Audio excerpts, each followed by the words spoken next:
New York, 1931. The city hums like a restless machine, neon lights flicker against rain-slick streets, the clatter of typewriters mixes with the jazz leaking out of smoke-filled clubs. Beneath the glamour, another rhythm pulses, the quiet thud of money exchanging hands, the coded whispers of men who run the city from the shadows. And in that world of power and paranoia, one man stands apart. His name is Charles Lucky Luciano, the man who outsmarted everyone.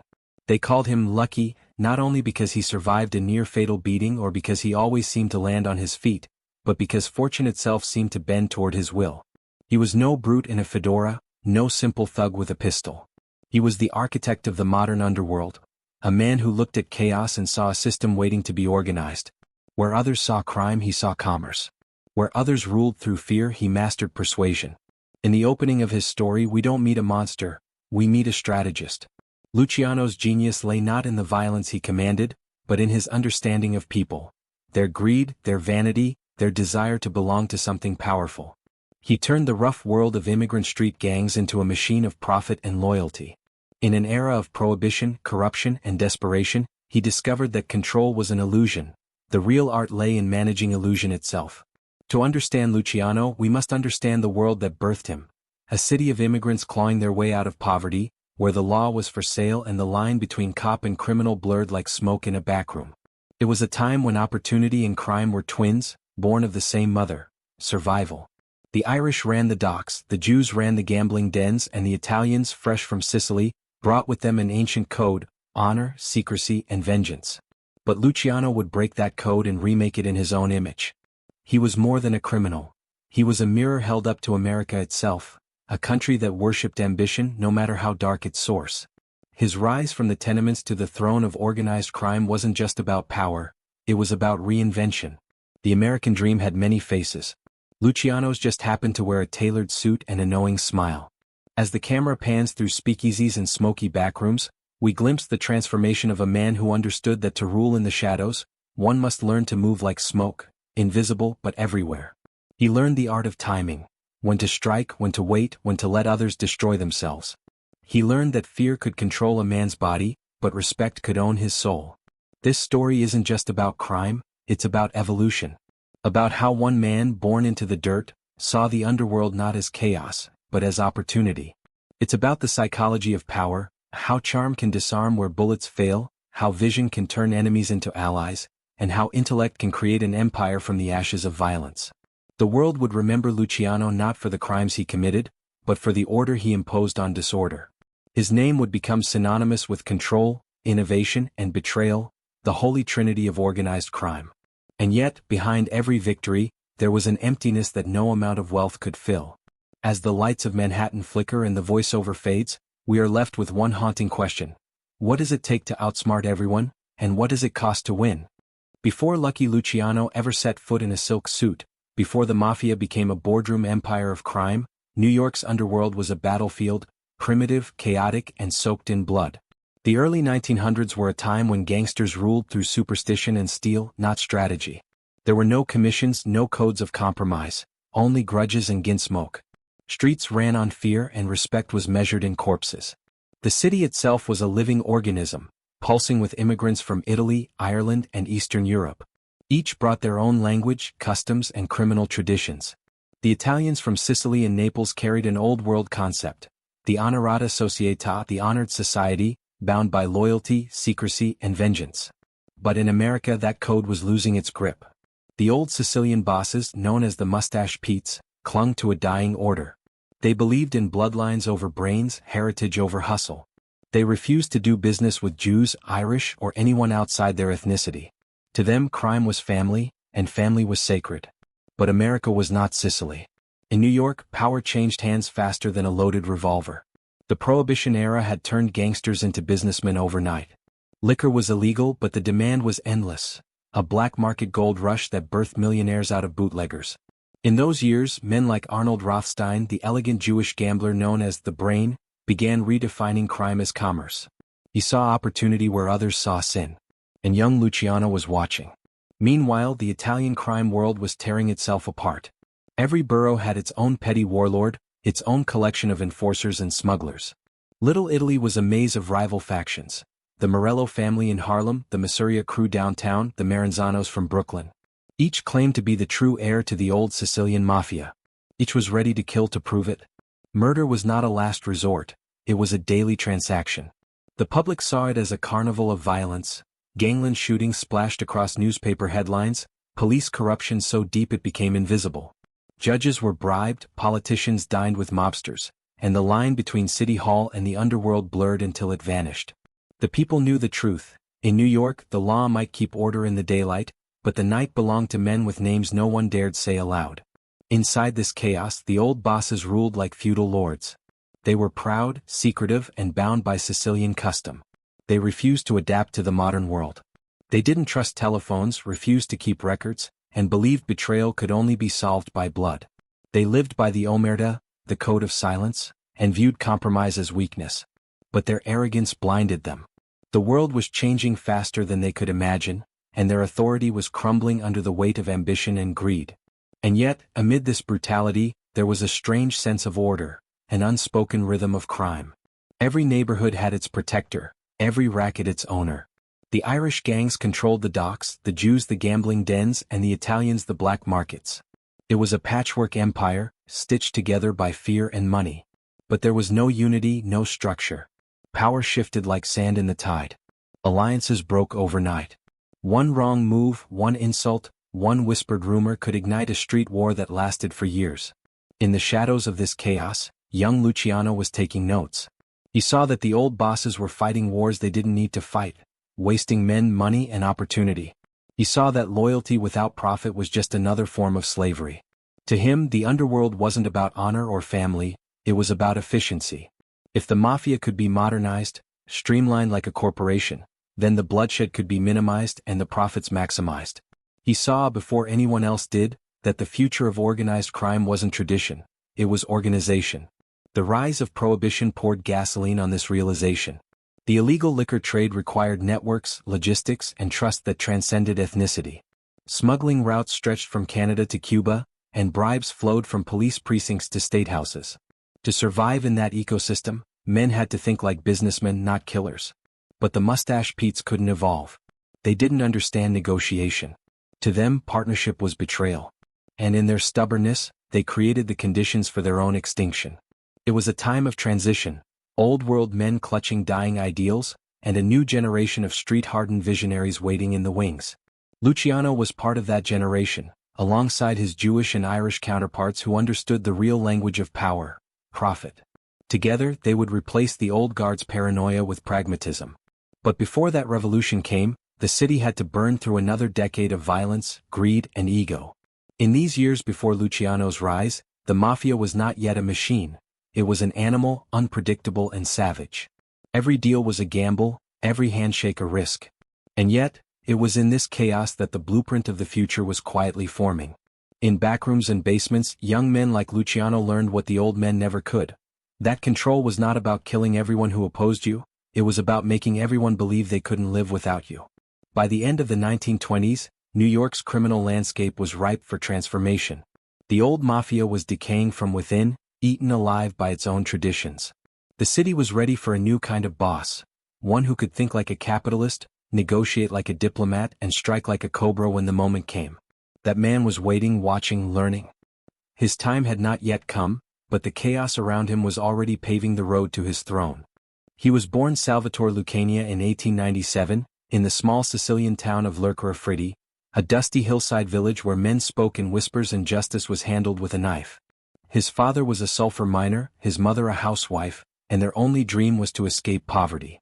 In 1906, when Salvatore was just 9 years old, they boarded a ship for America, the land of hope, money, and reinvention. What they found instead was the Lower East Side of Manhattan, overcrowded, filthy, and ruthless. For a young immigrant, the streets were a brutal classroom. English was foreign, opportunity scarcer still. The police harassed Italian families, landlords cheated them, and local gangs offered the only real sense of belonging. Survival wasn't about strength, it was about nerve. Little Salvatore learned that fast. By age 10 he was shaking down classmates for lunch money. By 14 he was running errands for neighborhood racketeers. And by 16 he'd already discovered what would define his life. Power came not from fists but from influence. His friends would one day become legends themselves. Meyer Lansky, the mathematical genius from a Jewish family, and Benjamin Bugsy Siegel, the handsome killer with a short fuse. Together they formed an unlikely brotherhood, a new breed of criminals who cared nothing for old-world divisions. Luciano, sharp and observant, saw in them the future, men who valued profit over prejudice. While older Italians scorned business with Jews, Luciano and Lansky built their fortunes together in backroom deals that ignored ethnicity and focused on opportunity. The nickname Lucky came later, born of blood and near death. In 1929, Luciano was kidnapped by unknown assailants, beaten, stabbed, and left for dead on a Staten Island beach. His face was slashed from ear to chin, his eye nearly destroyed. But he survived. When he returned to the streets weeks later, stitched up and silent, the legend began. They said he'd been touched by fortune, but those who knew him best understood. He wasn't lucky, he was resilient. That beating hardened him. It stripped away sentimentality, leaving behind a calculating survivor who would never again let emotion dictate his fate. By the early 1920s, the young Luciano had already built a reputation as a clever and reliable operator. He worked under Joe the Boss Masuria, one of the most feared mafia leaders in New York. Masuria represented the old world, traditional, paranoid, and bound by Sicilian pride. Luciano respected him but quietly despised his short-sightedness. To Luciano, the old guard was choking opportunity with their rigid ways. They didn't understand that America wasn't Sicily. Here loyalty didn't pay the bills, strategy did. Luciano's street sense evolved into something sharper, an instinct for human psychology. He studied men like chess pieces, who led by fear, who by greed, who by desperation. He could read a room in seconds, knowing when to flatter, when to threaten, and when to simply listen. This psychological edge made him invaluable. He began forming quiet alliances, not just with Italian mobsters, but with Jewish and Irish gangs who controlled their own corners of the city. To him, ethnicity was irrelevant, only competence mattered. Prohibition transformed Luciano from a hustler into a businessman. The illegal liquor trade was booming, and with his partners Lansky and Siegel, Luciano built a network that moved booze across boroughs like a supply chain. Trucks, warehouses, corrupt cops, it was all business.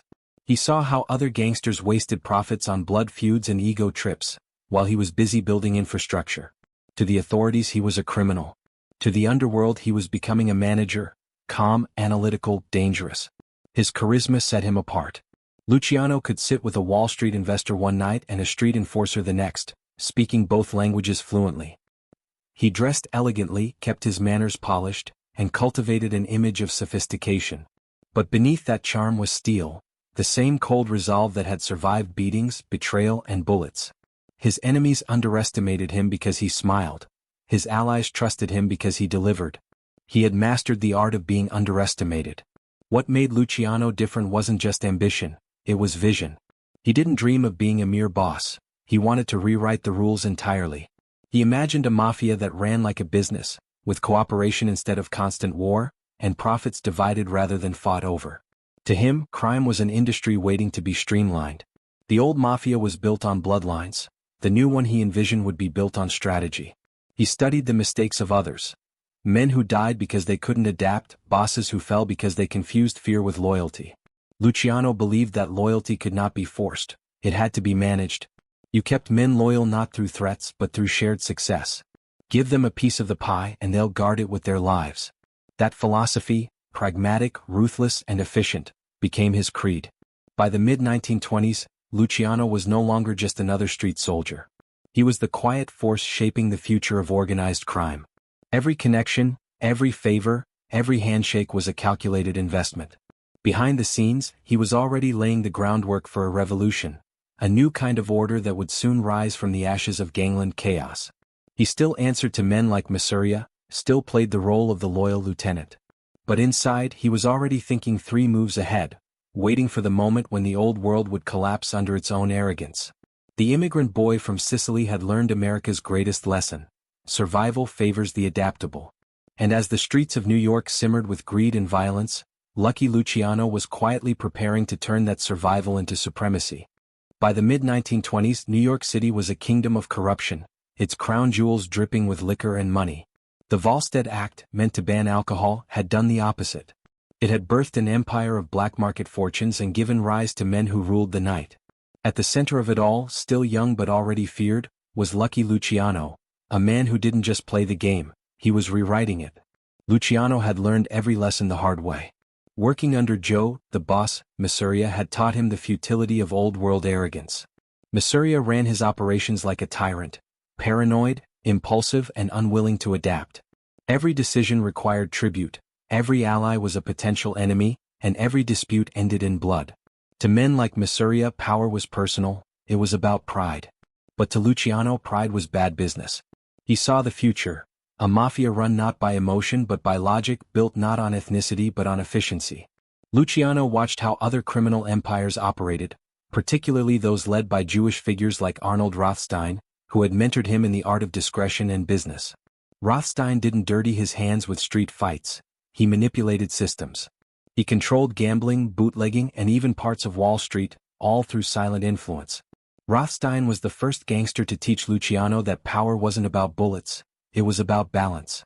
You didn't need to rule by fear when you could rule by necessity. Luciano absorbed that philosophy completely. In the smoky lounges of Manhattan and the backrooms of Brooklyn, a quiet evolution began. Luciano, along with his trusted allies, Meyer Lansky, Frank Costello and Bugsy Siegel, started building a network that blurred the boundaries between gangs, ethnicities and boroughs. They weren't just bootleggers anymore, they were organizers, coordinating supply chains, fixing prices and controlling territories with surgical precision. Where old bosses saw chaos, Luciano saw potential.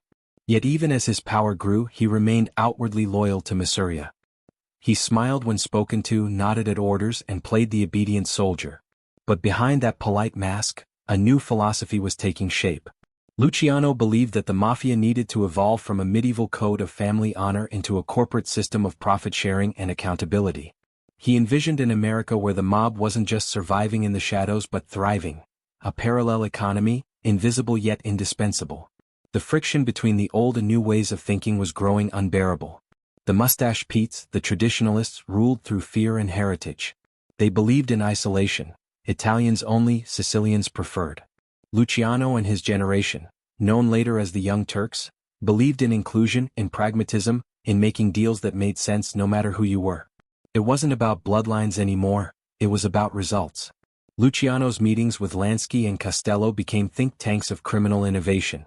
They discussed supply chains, market territories and profit margins like businessmen. They talked about how violence drained resources, how greed destroyed networks, and how structure could prevent chaos. Luciano began to sketch out, conceptually, the foundation of what would become the Commission. It would be a board of directors for crime, where disputes would be settled through negotiation instead of war. It was radical. It was modern. And it was dangerous. Still, revolution is never bloodless. Luciano knew he couldn't build the future until the old guard was gone. Mafia's paranoia was poisoning everything. Alliances were crumbling, profits shrinking and internal tensions rising. But the young Don played his role to perfection, pretending loyalty while quietly reaching out to Mafia's rival, Salvatore Maranzano.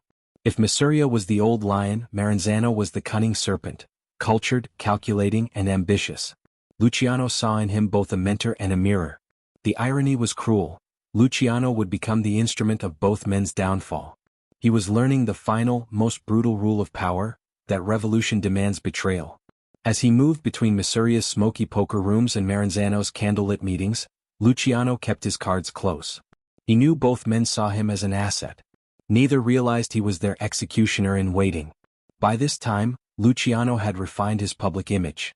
He wore custom suits, spoke fluent English and dined with politicians. He no longer looked like a street thug. He looked like legitimacy wrapped in silk. Every appearance was calculated, every word, every handshake designed to convey authority without threat.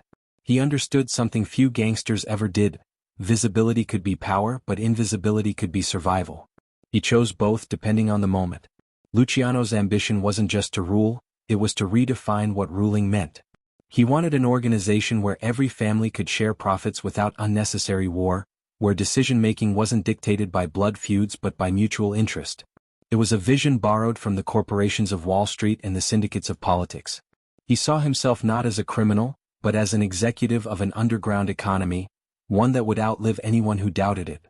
But vision alone could not dismantle centuries of tradition.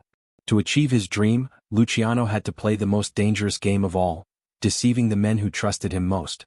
He began positioning his allies, securing loyalties, and preparing for the storm that would soon engulf the Mafia world.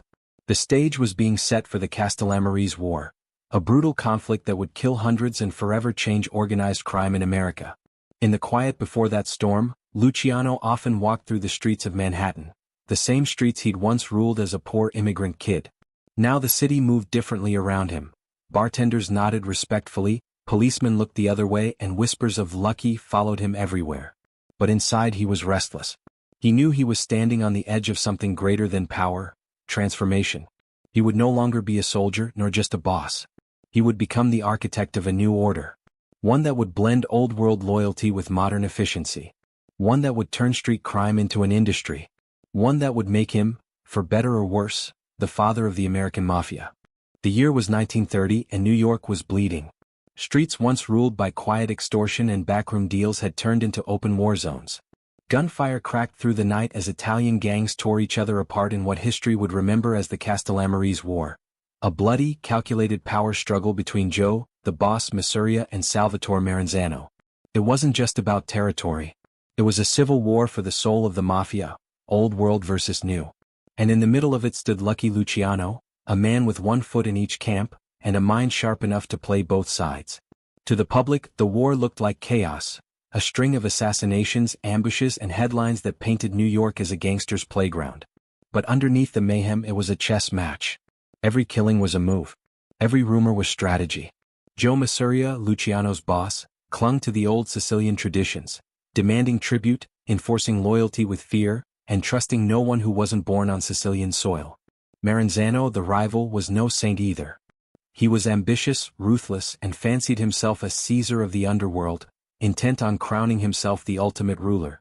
Luciano understood the futility of it all. To him, both men were relics. Their obsession with pride and heritage was strangling profit. The Mafia was supposed to be about power and control, not senseless bloodshed. But the old men couldn't see that. They fought like kings over a crumbling empire, blind to the future forming beneath them. And so Luciano began to shape his own plan, not to take sides but to outlive both. At first, Luciano played the loyal lieutenant. To Masuria, he was the faithful enforcer, handling bootlegging routes and smoothing over disputes. To Maranzano, he was a curious young ally, open to negotiation and unburdened by old grudges. In truth, Luciano was neither's man. He was his own. He began holding quiet meetings with other young Turks, ambitious lieutenants from both camps who were sick of the endless war. Together, they dreamed of a new order, one where business came before blood.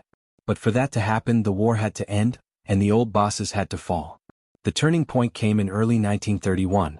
Luciano, ever the strategist, began feeding information to both sides, manipulating the battlefield like a puppeteer. He hinted to Maranzano that Masuria was losing his grip.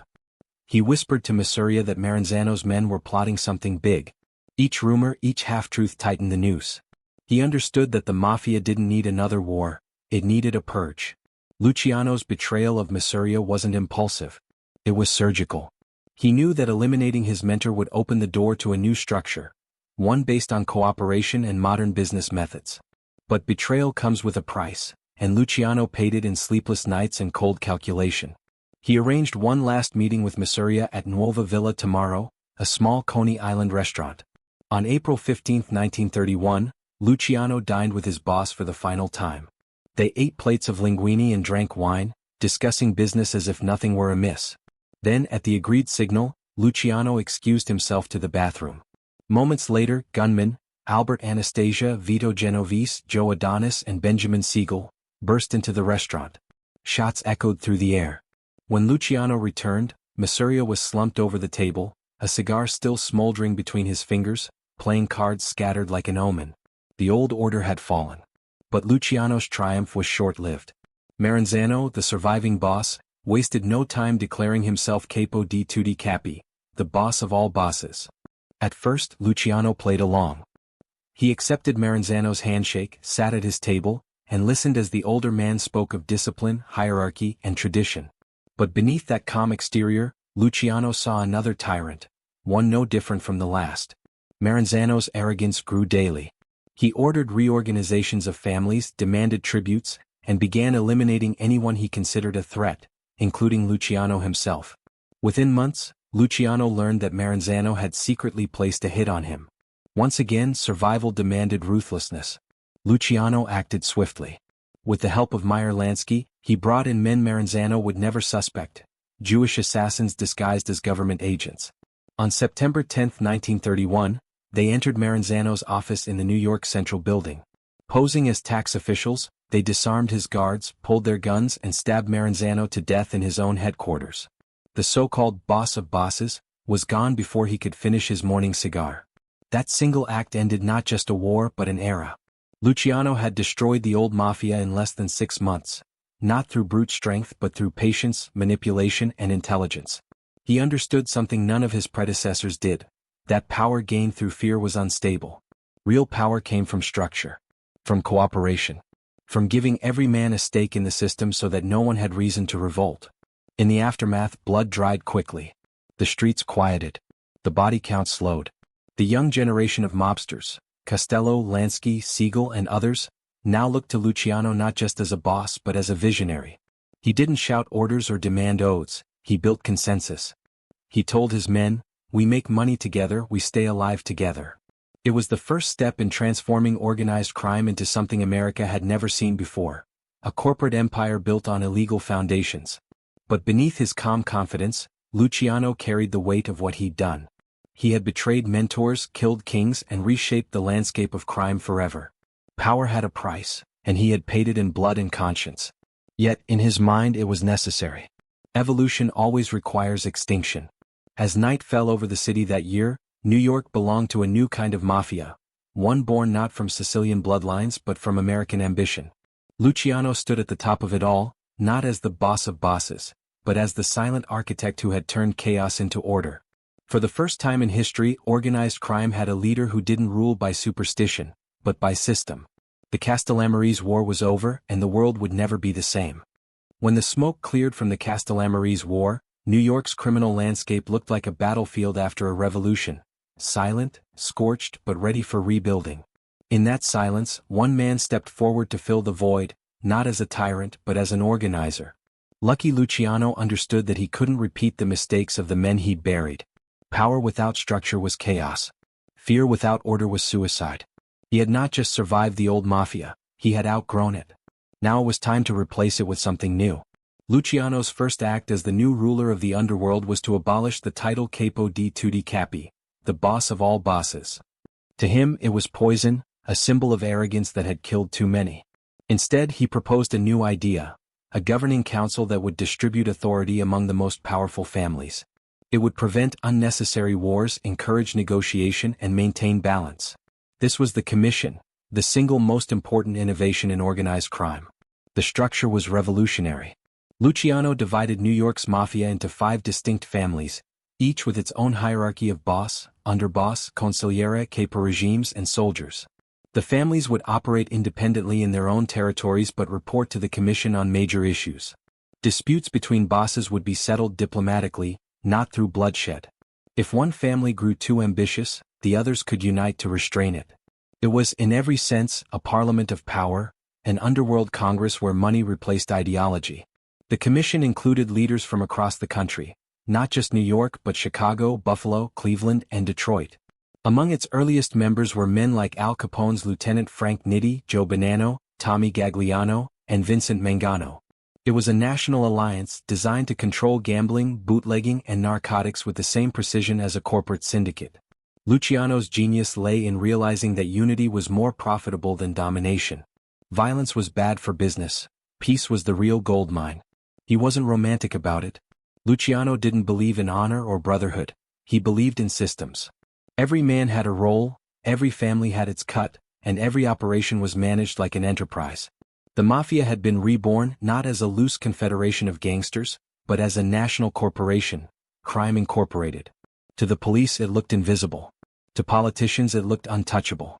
To those inside it looked like the future. Luciano's rules were simple: respect the commission, share profits fairly, and never bring unnecessary attention to the organization. Murder was to be approved only if it served a purpose. Business came first. It was a cold but effective philosophy, one that turned killers into administrators and racketeers into businessmen. The five families quickly adapted and soon the system spread across America. Chicago had the outfit, New Jersey the mob-run unions, Las Vegas the gambling investments. Luciano's blueprint became the backbone of organized crime for decades. What made the commission so effective was that it borrowed from both the corporate world and ancient mafia tradition. It maintained secrecy, loyalty, and hierarchy, but added structure, communication, and negotiation. It allowed criminal enterprises to cooperate across ethnic lines. Luciano encouraged alliances with Jewish and Irish syndicates, particularly through his partnership with Meyer Lansky and Frank Costello. Together, they ensured that corruption flowed not just through the streets, but through the veins of American commerce, from nightclubs and casinos to construction and shipping. For the first time, organized crime had order. The daily assassinations that once filled newspapers dwindled. Business boomed. The mafia infiltrated unions, controlled the docks, managed gambling circuits, and laundered fortunes through legitimate fronts. Luciano rarely appeared in public. He didn't need to. His influence moved quietly, like a shadow cast over every major racket in the country. In boardrooms and backrooms alike, the commission functioned like an invisible government, regulating, arbitrating, expanding. Luciano didn't rule it through fear but through respect and intellect. His word carried weight because it made sense. His system worked. What he had created was more than an empire, it was a machine. A self-sustaining organism where power flowed smoothly, and greed was balanced by reason. The streets were finally calm, but beneath that calm was an unprecedented level of control. The mafia had become America's silent partner, operating from the shadows but shaping the world above. Lucky Luciano had turned crime into an institution. And in doing so, he had proven the ultimate truth of power. Order, even in sin, is stronger than chaos in virtue. As the 1930s deepened, Lucky Luciano's empire stood like a shadow government over New York, powerful, disciplined, and silent. But in the underworld, peace is never permanent. Every alliance carries a fracture line, every handshake hides a blade. Luciano had built his system on balance. The commission, the families, the shared profits. Yet beneath that calculated calm, egos simmered, ambitions grew, and enemies began to circle like vultures over a feast too rich to ignore. To maintain the peace he had built, Luciano needed to manage a delicate ecosystem of allies and rivals. His inner circle was strong but volatile. Frank Costello was his political brain, the prime minister of the underworld, who kept the politicians and police in his pocket. Meyer Lansky was the financier, cold, brilliant, mathematical, turning mob money into legitimate investments and offshore accounts. Bugsy Siegel, unpredictable and charismatic, was the enforcer and dreamer, the man who could charm a movie star one moment and pull a trigger the next. Together, they were the embodiment of Luciano's vision: brains, money, and muscle in perfect balance. But beyond his inner circle were men who didn't share his philosophy. Joe Bonanno, Vincent Mangano, Tommy Gagliano, and Stefano Megadino, powerful family heads who respected Luciano but never trusted him completely. They saw his reforms as dangerous, his alliances with Jewish and Irish gangsters as heresy. To them, the mafia was Italian, sacred, and ancient. Luciano's version, pragmatic, business-oriented, inclusive, felt like betrayal. It was the eternal tension between tradition and progress, loyalty and survival. Luciano knew that to hold power, he had to master contradiction. He had to appear respectful to the old ways while quietly dismantling them. So he played diplomat, hosting dinners, settling disputes, offering advice that always seemed fair even when it favored him. He gave rivals just enough respect to make them believe they mattered, and just enough profit to keep them calm. It was psychological warfare disguised as diplomacy. He wasn't just managing gangsters, he was managing human egos, the most unpredictable force in any empire. Still, control came at a price. Every day brought new threats: federal agents cracking down on bootlegging, internal theft, jealous captains plotting to break off, and ambitious soldiers dreaming of their own thrones. Luciano's empire was vast, but its foundation was human, built on greed, fear, and loyalty, three forces that could never remain perfectly balanced. He knew that one betrayal could unravel everything. And betrayal inevitably began to take shape. The first tremors came from within his own alliances. Bugsy Siegel, though loyal to Luciano, had begun to draw too much attention. His reckless charm, his violent outbursts, his love for Hollywood glitz, it all made headlines. In an era when Luciano preached invisibility, Siegel was the flame that drew moths. Luciano admired him but feared the trouble he brought. When Siegel's violent temper began spilling over into business, even Lansky warned that his old friend might become a liability. Then there were the outsiders, rival gangs, jealous bosses, and corrupt officials who wanted a piece of Luciano's peace. Dutch Schultz, a ruthless and erratic Jewish mobster, became one of the biggest threats. Schultz wanted to assassinate New York prosecutor Thomas Dewey, whose crusade against organized crime was tightening the noose around every mob operation in the city. Luciano, however, saw Dewey differently. Killing a prosecutor, he argued, would bring too much heat. It would invite a war the Mafia couldn't win. Schultz refused to listen. He called Luciano weak, soft, too political. When he began preparing to go through with the hit on Dewey anyway, Luciano faced a defining choice: either risk the entire organization to protect his reputation, or remove Schultz before he destroyed everything. Luciano chose logic over pride. In October 1935, Dutch Schultz was gunned down in a Newark chop house. Officially, no one knew who ordered it. Unofficially, everyone did. Luciano had saved the Mafia by killing one of its own. It was the perfect example of his philosophy: crime as business, murder as management. Yet for all his strategy, Luciano couldn't escape the truth that every empire breeds its own enemies. The same lawmen Schultz had wanted to kill, especially Thomas Dewey, now turned their full attention on Luciano himself. Dewey had built a reputation as the untouchable prosecutor, the man who took down Tammany Hall corruption and public enemies alike. To him, Luciano was the ultimate prize, the man who had turned crime into a corporation. Dewey wanted him not just arrested but humiliated, caged, and displayed as proof that no man, not even Lucky Luciano, was beyond the law. Meanwhile, cracks were spreading among the commission. Old bosses whispered that Luciano was becoming too visible, too powerful. He dined with senators, vacationed with celebrities, and dressed like a Wall Street banker. For a man who preached invisibility, he was beginning to enjoy the spotlight a little too much. The FBI started to collect evidence, informants began to surface, and politicians who once took Costello's bribes now took Dewey's phone calls. Luciano had built an empire on the idea of control, but control is an illusion when your enemies are multiplying in the dark. For every alliance he forged, another man plotted his fall. For every handshake in public there was a whisper in private. In the streets, the name Lucky Luciano still inspired fear and respect. But in the halls of power, it now provoked ambition. To take him down was to become immortal. To betray him was to make history. And soon someone would. The storm that had been building around Lucky Luciano finally broke in the mid-1930s. For years he had lived by a simple creed: control the system and the system can never control you. But even the best illusions of power have their cracks. The alliances, the money, the politicians in his pocket, they had all made him feel untouchable. Yet in the end, it wasn't a rival gangster or a bullet in the dark that brought him down. It was a war he couldn't see coming. A hidden war fought not with guns but with paper, publicity, and law. It began with one man, Thomas E. Dewey. The young, ambitious prosecutor had made his name as the scourge of corruption, a symbol of reform in a city where justice had been bought and sold for decades. Dewey wasn't like the crooked cops or pliable judges Luciano had dealt with before. He was methodical, disciplined, incorruptible, a man whose ambition matched Luciano's own, only with law instead of crime. To Dewey, Luciano wasn't just a gangster. He was the embodiment of everything that poisoned American life. Bringing him down wasn't a case, it was a crusade.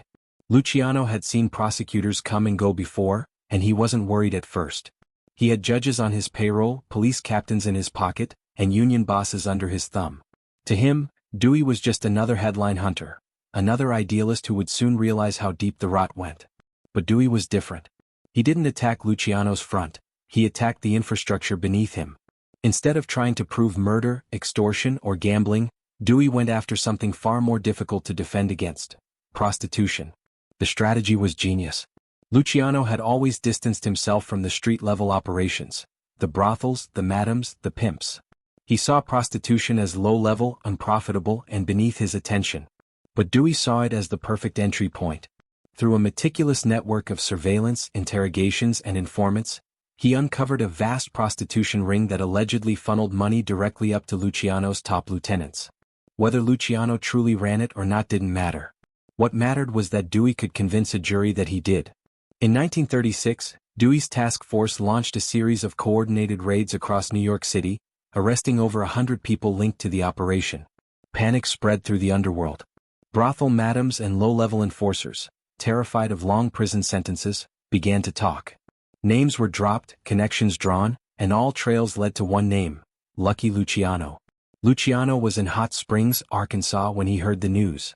By the time he returned to New York, he was walking into a trap he didn't know had already been set. On April 1, 1936, he was arrested and charged with compulsory prostitution, an obscure but powerful law that allowed the government to argue he had conspired to profit from organized vice. To the newspapers it was a sensation. "King of the Underworld captured," the headlines screamed. For the first time, the invisible boss was dragged into the light. Luciano's arrest sent shockwaves through the underworld. The commission which he had built to prevent chaos now faced its first true crisis. Without Luciano's steady hand, rival families began to whisper about opportunities, territories to reclaim, debts to collect, loyalties to test. Frank Costello tried to hold the peace, negotiating behind the scenes, keeping the machine running. Meyer Lansky, operating from Florida, scrambled to protect investments and launder funds before they could be seized. But the system Luciano had built was trembling. In public, Luciano remained defiant. He hired the best lawyers money could buy and denied every charge. His defense argued that the testimonies against him were coerced, that the witnesses were liars or opportunists seeking favor from Dewey's office. But Dewey had built his case carefully, with witness after witness, each telling the same story, each painting Luciano as the ultimate puppet master of vice. The trial became theater. Every day the courtroom was packed with reporters, society figures, and curious citizens who wanted to see the man who supposedly ruled the city's shadows. Dewey stood in court like a knight of morality, while Luciano sat at the defense table, immaculate in his tailored suit, his expression calm, almost amused. To many it was the perfect American allegory: law versus corruption, the righteous versus the ruthless. But behind that calm, Luciano was boiling. He couldn't comprehend how his empire, built on intelligence and structure, was being undone by something as petty as a prostitution case. He blamed betrayal. Someone in his organization had talked. He suspected everyone, even close associates, of selling him out. The hidden war wasn't just between him and Dewey anymore. It was between him and the very system of loyalty he had created. And as the trial progressed, that system began to crumble. Witnesses flipped one after another, terrified or bribed or both. Some of his men disappeared, others were found dead. Dewey's team paraded witness after witness, each describing in detail how Luciano's lieutenants collected protection money and sent a portion to Charlie. Every story chipped away at the myth of invincibility. The name Lucky no longer sounded like fate, it sounded like irony. When the guilty verdict came in June 1936, the city erupted. Luciano was sentenced to 30 to 50 years in prison, a death sentence in slow motion. Reporters swarmed the courthouse. Flashbulbs exploded like gunfire as Luciano was led away in handcuffs. The once invisible emperor of organized crime had been dragged into the spotlight and caged like an animal. To Dewey it was victory. To the underworld it was an earthquake. And to Luciano it was betrayal, not from his enemies but from the very world he had created. But even as the cell door slammed behind him, he wasn't finished. Power, he had learned, wasn't just physical, it was psychological. He might be locked away, but the system he had built was still out there, alive, feeding off his blueprint. The hidden war had cost him everything: his freedom, his influence, his throne. But it had also revealed something deeper about power, that even when the man falls, the machine survives. And somewhere in that dark prison cell, Lucky Luciano began to plot how he would turn even defeat into opportunity. The year was 1936, and for the first time in more than a decade, Lucky Luciano was no longer the man in control. The empire he had built, one that stretched from Harlem to Havana, from the docks of New York to the corridors of power, now existed beyond his reach. Behind the gray walls of Clinton Correctional Facility in Dannemora, he was stripped of his suits, his rings, his entourage. But he wasn't stripped of what mattered most: his mind. For a man like Luciano, prison was more than punishment. It was humiliation. He had outsmarted every rival, every assassin, every betrayal, only to be undone by a courtroom and a few frightened witnesses. In the papers he was no longer king of the underworld, but vice czar jailed for life. The photographs of him in chains became a symbol of justice for the public. But for the underworld they were a warning: even Lucky could fall. At first he refused to believe it would last. He told himself it was temporary, that Dewey's case would unravel, that the political tides would turn. He had money, friends, influence. He had bought judges before, maybe he could buy a new verdict. But as weeks turned to months, reality set in. His appeals failed. The politicians who once dined with him no longer returned his calls. And for the first time in his life, Lucky Luciano was truly alone. Inside the walls, the routines were relentless: cold mornings, hard labor, silence. The guards watched him with curiosity and disdain. To them, he was a celebrity convict, a man who once ruled New York's nightlife, now reduced to mopping floors. But Luciano never let them see defeat. He walked with the same calm, the same authority, the same unshakable aura that had made even killers respect him. Power, he realized, could survive bars, if you carried it in your demeanor. And power, remarkably, still reached him, even from within. The Mafia was too vast, too deeply rooted, to fall apart entirely. His lieutenants, Frank Costello, Vito Genovese, and Meyer Lansky, maintained the structure he had created. They ran the commission, handled disputes, and ensured that Luciano's name still carried weight. Decisions made in the outside world were whispered through prison walls, passed from visitor to guard to fellow inmate. Luciano was no longer visible, but he was far from powerless. Still, cracks were forming. Costello was pragmatic, preferring politics and gambling operations. Lansky was focused on finances, building legitimate fronts in Cuba and the Caribbean. Genovese, however, was different. He was ambitious, hungry to reclaim Luciano's throne. When Luciano was imprisoned, Genovese saw an opening. He began consolidating his power, making alliances, and whispering that Lucky's time had passed. Luciano could sense the betrayal coming even from behind bars. He knew Genovese too well, a man who smiled at your table while plotting your funeral. Yet there was little he could do. In his cell at Dannemora, Luciano had only his thoughts and the slow decay of time. But he refused to let the walls define him. He began studying, reading philosophy, psychology, even business. If his body was trapped, his mind would remain free. He watched other inmates, how they talked, schemed, and adapted. He saw reflections of himself in the hustlers and manipulators around him. The prison yard became his new underworld, smaller, meaner, but governed by the same rules of respect and fear. And slowly he turned it to his advantage. Guards began treating him differently. Other prisoners sought his advice, his protection. Luciano was rebuilding an empire in miniature, proving that leadership was a skill that didn't depend on circumstance. Yet beyond the walls, the world was changing faster than he could control. Prohibition was long gone. The old bootlegging fortunes were drying up, replaced by narcotics, gambling, and labor racketeering. The Mafia was diversifying, infiltrating unions, construction, even Hollywood. Luciano's blueprint had become a living organism, evolving without him. He had created a system so strong that it no longer needed its creator. But while the streets adapted, the man who built them was deteriorating. Years in prison wore on him. The constant cold, the isolation, the endless sameness, it stripped away the glamour of his myth. He began to reflect on his choices, on the morality of power. He didn't regret his rise, but he began to understand its cost. He had wanted control, but control had turned into confinement. There were moments, rare but real, when he allowed himself to feel bitterness. He thought of Dewey, now a political star, celebrated for the very case that destroyed him. He thought of Maranzano, Masuria, all the men he had outlived, only to end up in a cage himself. The irony wasn't lost on him. Power, he realized, always carries the seeds of its own destruction. Still, fate, or perhaps luck, wasn't done with him yet. By the early 1940s, the world outside his cell was at war. The U.S. government was desperate to secure its ports, shipping lanes, and intelligence networks against Axis sabotage.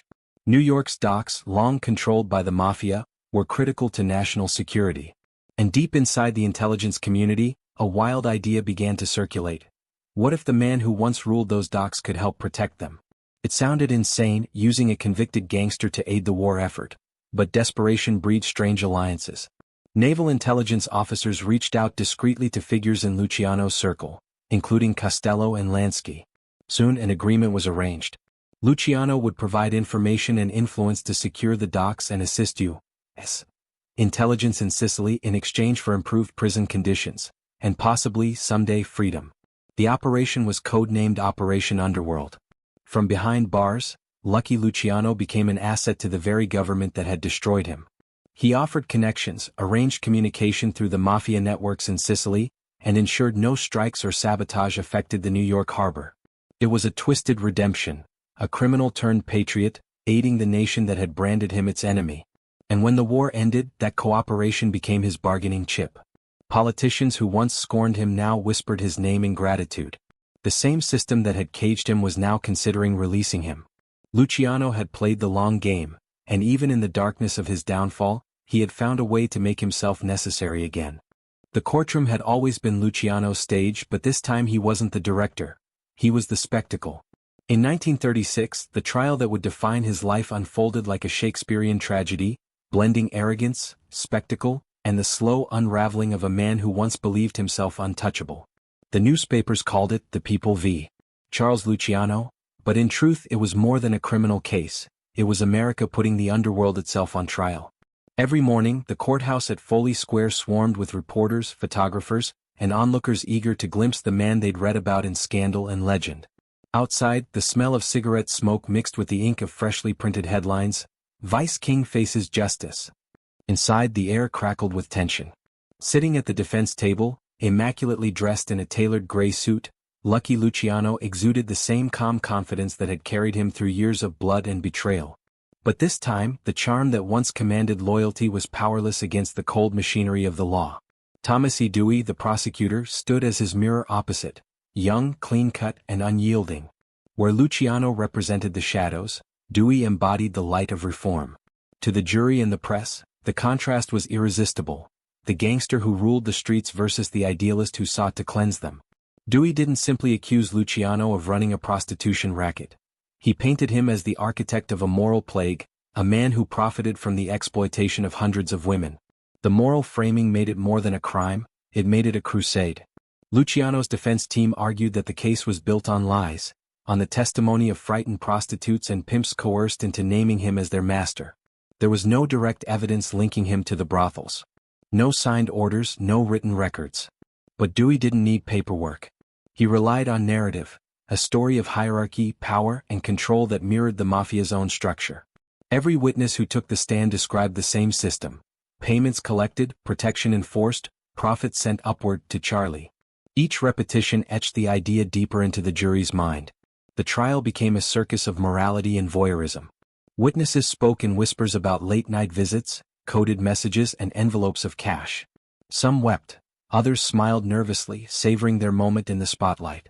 The press devoured every detail, from Luciano's expensive ties to the perfume worn by the madams who testified.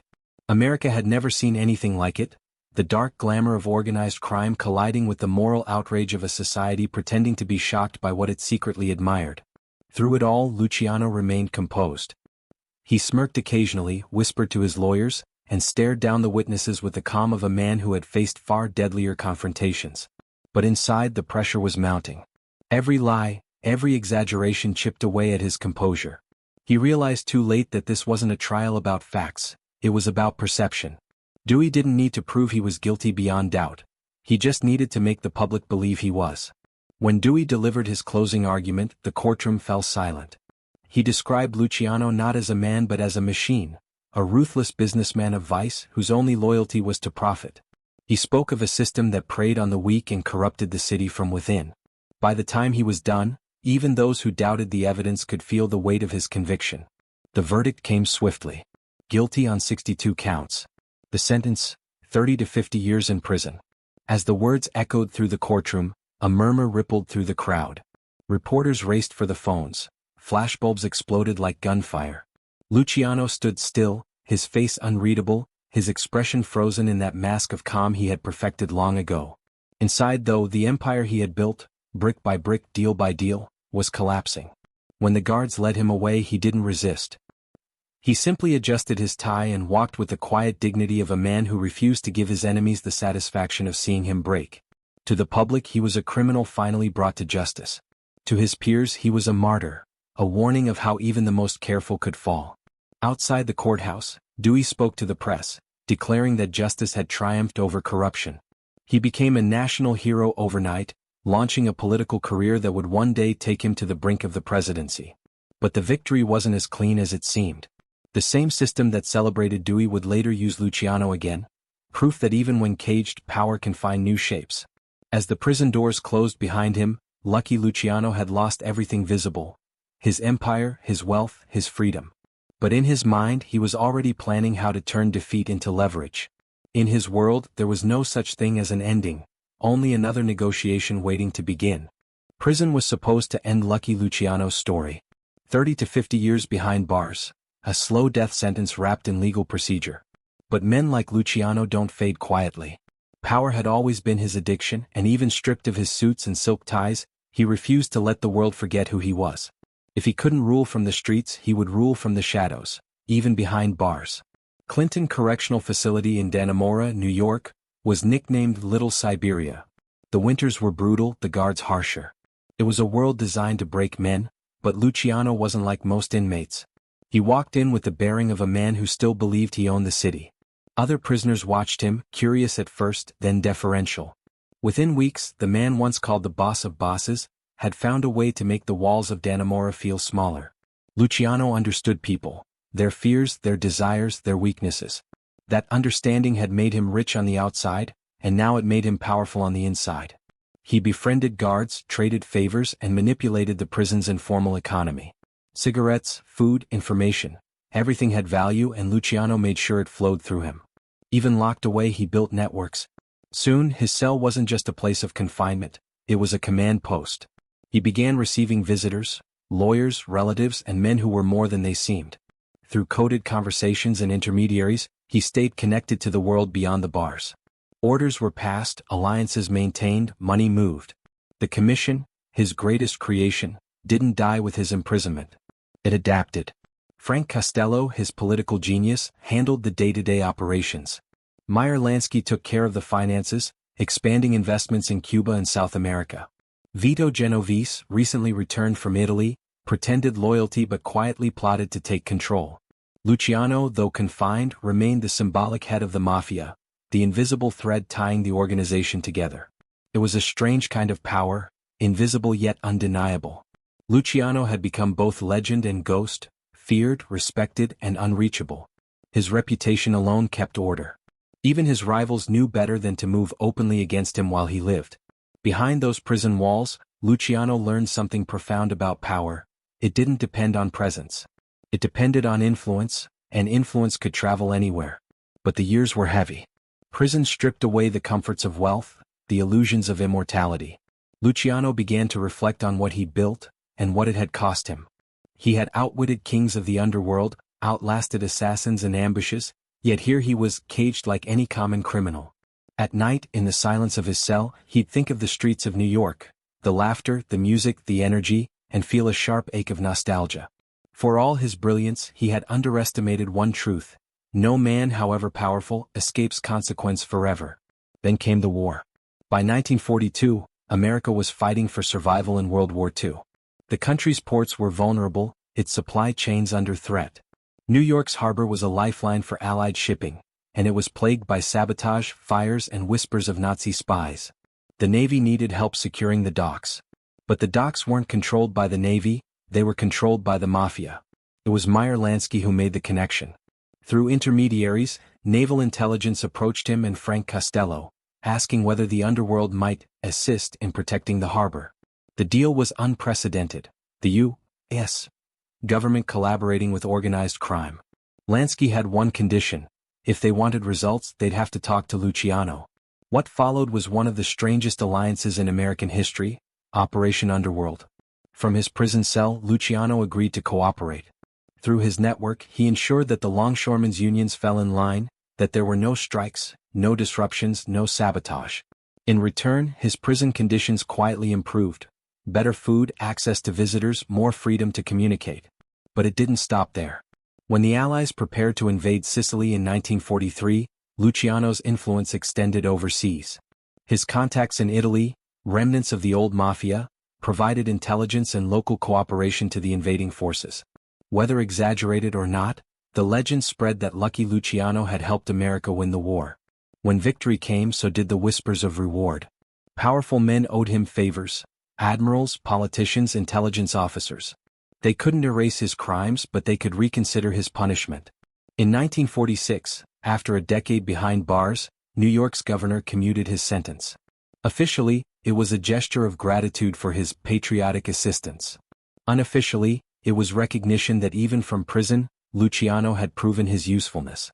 But freedom came with a catch. As part of the deal, he was deported to Italy, a land he hadn't seen since childhood. America, the empire he had built, was closed to him forever. When the guards escorted him out, he paused for a long moment at the prison gates. Behind him lay 10 years of confinement. Ahead of him, a future uncertain and foreign. He was no longer the ruler of New York, but he wasn't defeated either. He had survived every trap, outlived every rival, and even in exile he was determined to remain a player in the game he'd mastered. Prison hadn't destroyed Lucky Luciano. It had refined him, stripped away the arrogance, leaving only strategy. He had entered as a king brought low, but he left as something more dangerous. A man who knew that true power didn't come from titles, territories, or thrones. It came from endurance. When Lucky Luciano stepped off the ship in Naples in 1946, the Mediterranean sun felt like freedom, but it was a hollow kind of freedom. The crowd that gathered to see him wasn't welcoming him home. They were curious, even suspicious.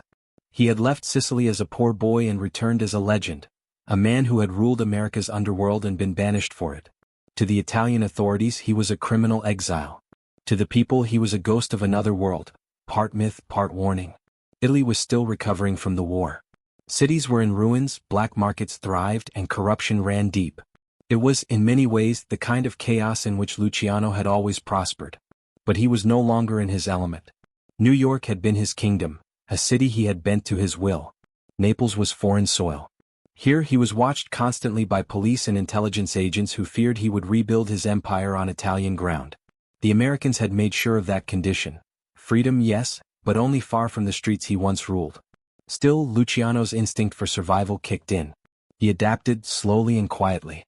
He settled in a modest villa near Naples, living under surveillance but maintaining the aura of a man who still held invisible strings. Visitors came and went, old associates, curious journalists, even younger mafiosi eager to meet the legend. The Italian underworld treated him with a mix of reverence and caution. To them he was Il Padrino Americano, the godfather from across the sea, the one who had shown the world that crime could be run like a corporation. Yet, as much as Luciano tried to stay relevant, the world was changing faster than he could control. In America, the mafia he had built was evolving under new leadership. Frank Costello had turned politics into business. Vito Genovese was plotting his comeback, and Lansky was expanding gambling into Havana, building the foundations of what would soon become an international criminal empire. Luciano received letters and coded messages, fragments of the life he'd lost. He tried to direct from afar, but distance had dulled his influence. In the underworld, power never stays vacant for long, and Luciano's throne had already been claimed. The irony wasn't lost on him. The man who once prided himself on controlling chaos now found himself irrelevant in a world that no longer needed his guidance. He spent long nights smoking on his terrace, staring at the distant lights of the harbor, reflecting on what it all meant. In the quiet of exile, he began to see his own life not as a triumph of crime, but as a study in ambition, how power both builds and consumes the man who seeks it. Despite the isolation, Luciano remained a figure of fascination. American journalists occasionally tracked him down for interviews, eager to hear stories from the man who had once ruled New York's underworld. He never admitted guilt, never apologized, but his tone had changed. There was less bravado, more philosophy. "Everybody's got a racket," he once told a reporter. "Mine just happened to make the papers." It was his way of admitting that in the end, the difference between a businessman and a gangster was often just a matter of legality, not morality. By the 1950s his health began to fail. Years of stress, imprisonment and chain smoking had taken their toll. But even as his body weakened, his mind remained sharp.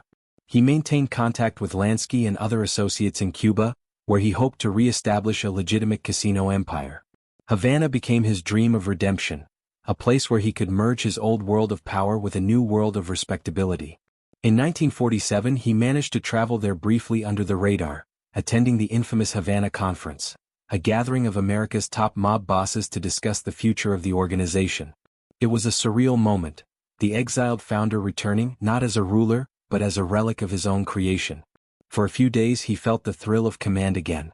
But when U.S. authorities pressured Cuba to expel him, the dream evaporated. Luciano was forced back to Italy, back to exile, back to the margins. The following years were quieter, lonelier. He spent his days in cafes, reading newspapers, exchanging letters with friends long dead or retired. The man who once moved armies of criminals now found solace in routine. The myth of Lucky Luciano continued to grow, but the man himself was fading. He had outsmarted death, the law and betrayal, but not time. In early 1962, at age 64, Luciano arranged a meeting with an American film producer who wanted to make a movie about his life. For Luciano, it was a final chance to tell his own story, to shape the legend before others did. He arrived at the Naples airport in his best suit, polished shoes, and his trademark hat. Witnesses say he was smiling as he greeted the producer. Moments later, as he reached out to shake hands, his body suddenly stiffened. He collapsed onto the pavement, a heart attack. By the time help arrived, Lucky Luciano was gone. The irony of his death was poetic. No bullets, no betrayal, just the quiet, sudden end of a man who had lived too long in the crossfire of power and fate. The police who had shadowed him for years finally escorted his body, not as a prisoner but as a relic of history. Even in death he drew crowds. When his coffin was sent back to New York for burial, thousands attended, including men who owed their fortunes to his vision. In exile, Luciano had learned the hardest truth of all, that power, no matter how vast, is temporary. His empire had outlived him, his name had become legend, but the man himself had been left behind long before the end came. He died far from the city he once ruled, but his shadow still stretched across it. New York, Havana, Naples, they were all still haunted by the system he had built.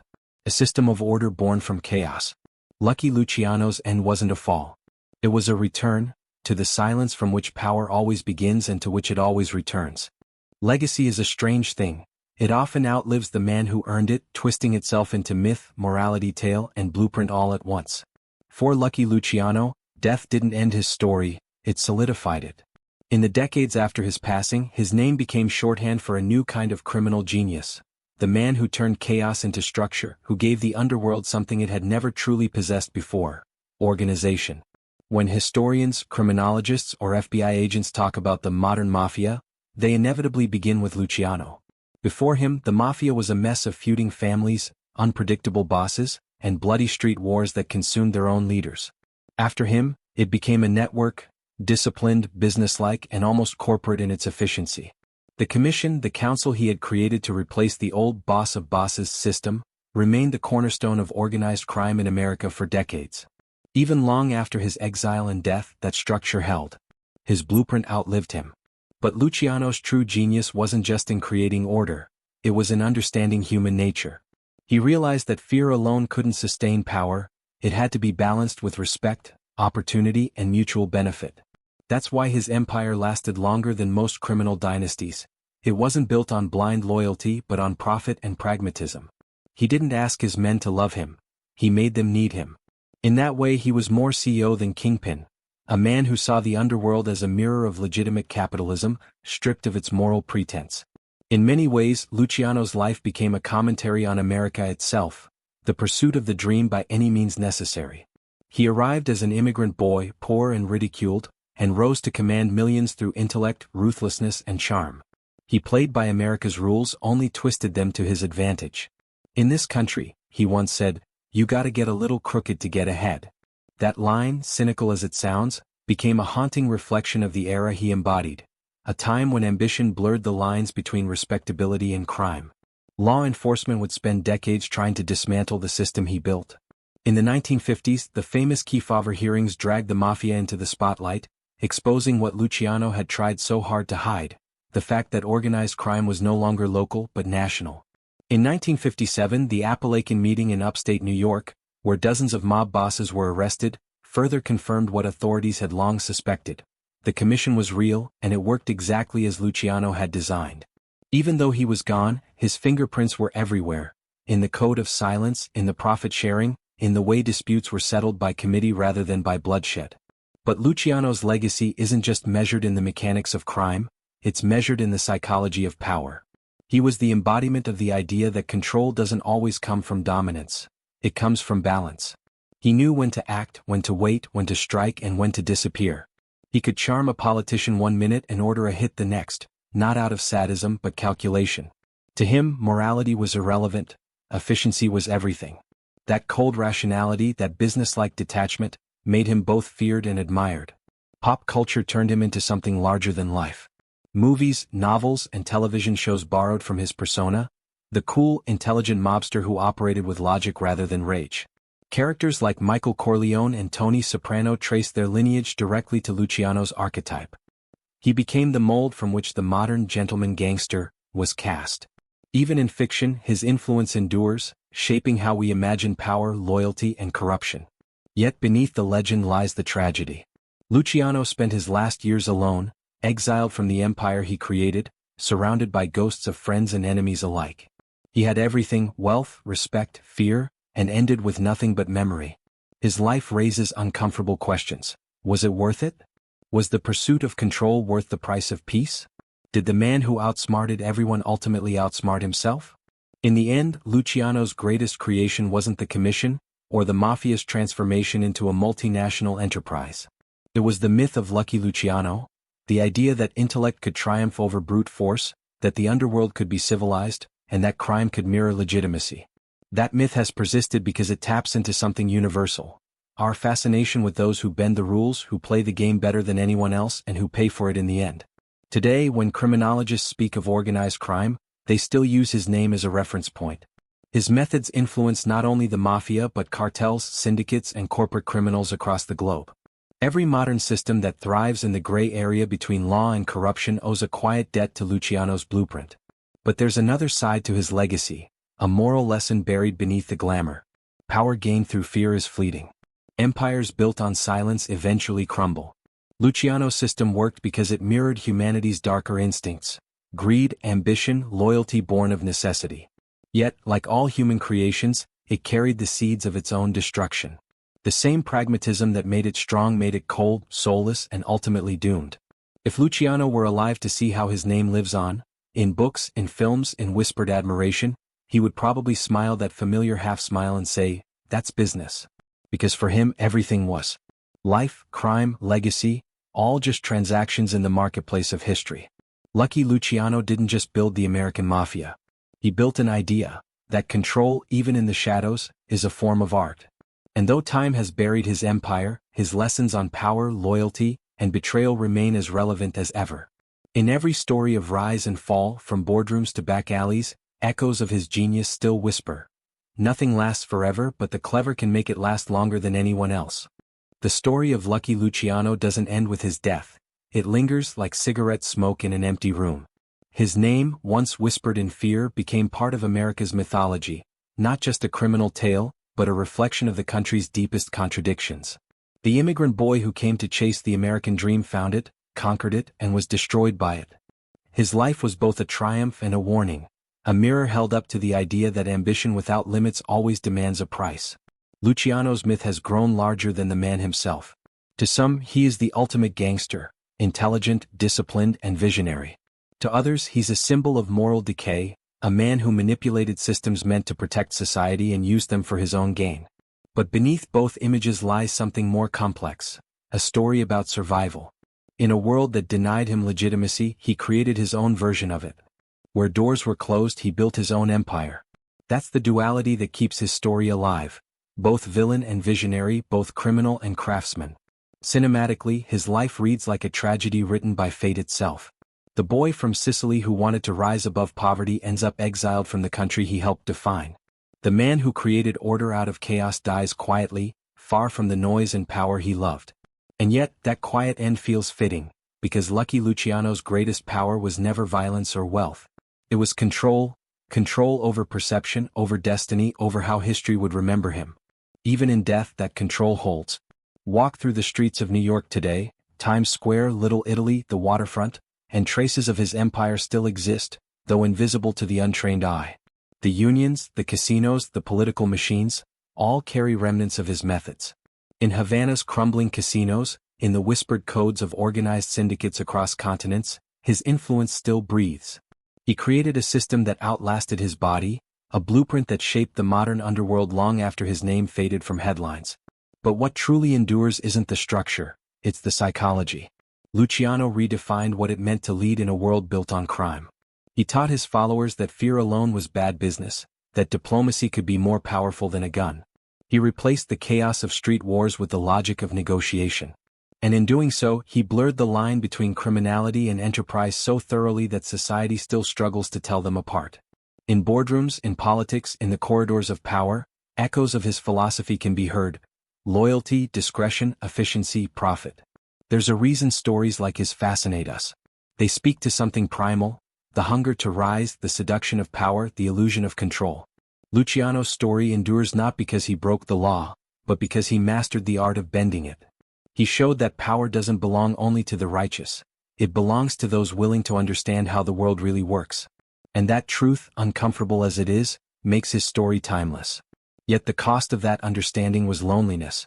In his final years, the empire he built no longer needed him. The men he had mentored became his replacements. The city he ruled moved on. Power, he learned, doesn't die, it merely changes hands. And those hands never stay loyal for long. The commission he created eventually turned on itself, its peace shattered by greed and bloodshed. The very order he built to prevent chaos became its breeding ground. There's something almost poetic in that, the idea that Luciano's greatest triumph contained the seeds of his downfall. Like all visionaries, he created something too big to control. His name became a legend, but legends can't rule, they can only inspire or warn. His story in the end is both, an inspiration for those who dream of mastery, and a warning for those who forget the cost of it.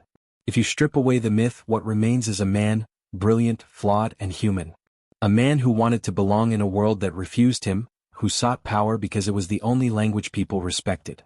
His empire was built on fear and profit, but his motivation was something simpler: the need to never be powerless again. In that, he wasn't just a gangster. He was a reflection of every person who's ever tried to wrestle control from a world stacked against them.